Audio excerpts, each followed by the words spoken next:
When Michael Jackson and allegations of crimes appear in the same sentence, naturally, many refer back to those that came to public attention in 1993, as well as his 2005 criminal trial. However, this wasn't the first time Michael Jackson was accused of such disreputable claims, as in October 1991, a woman named Michelle Flowers successfully gained a restraining order against Michael Jackson based on her declaration that he became obsessed and later raped her at a New Year's Eve party.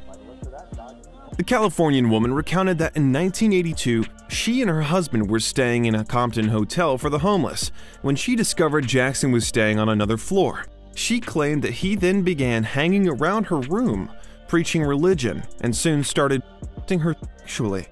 Flowers went on to say that while in several disguises, Jackson attempted to kidnap her, and the singer again used his religion to influence her and impregnated her without her consent or knowledge, resulting in the birth of her son 10 months later.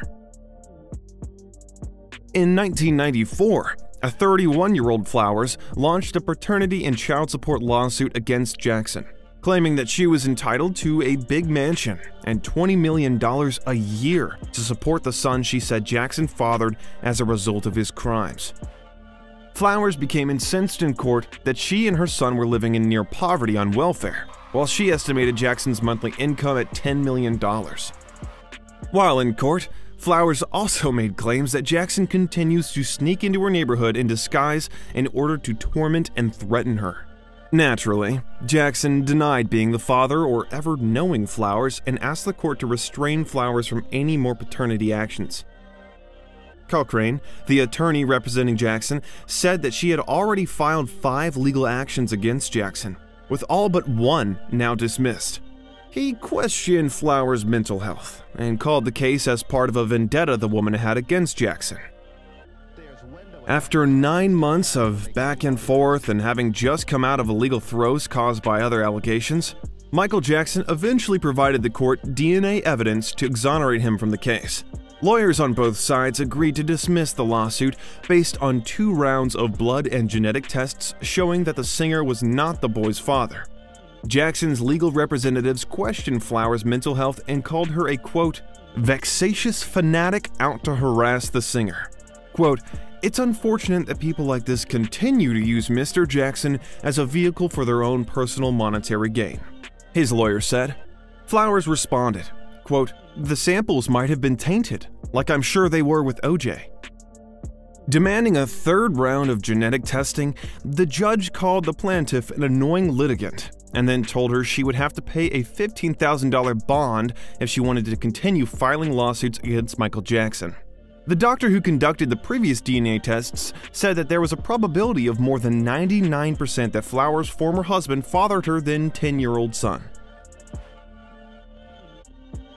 However, years later, while Michael Jackson was going through his 2005 criminal trial for alleged child abuse, Michael's former accuser came to his defense in an unconfirmed written statement online. Quote, anyone who believes that Michael Jackson is a child is either a or has a crack in their head. All the allegations the criminal case are based on are all lies and fabrications, concocted and twisted from unsubstantiated allegations I made against Mr. Jackson. I had no right to file court documents because there was absolutely no violence from Michael Jackson towards my children or me at any time since I met him in 1982. I have openly apologized to Michael Jackson years ago for my actions, and it's really up to him to forgive me or not. She continued, quote, I had an incredible love affair with Michael Jackson, one of cosmic proportions. It was between 2 consenting adults. It was wrong for me to complain years later about something that happened between us that was actually wonderfully spectacular and spiritually miraculous that would undoubtedly shock the world. I love him, and I am, like millions of others, are concerned for his life. Respectfully submitted, Michelle Flowers. But what do you think? Is this the most extreme behavior Michael Jackson ever experienced from an obsessive fan, or have you heard any other crazy fan stories? Please leave your comments below. If you enjoyed watching, make sure to hit thumbs up and subscribe for more Michael Jackson videos like this one. Thanks for watching The Detail. We'll see you next time.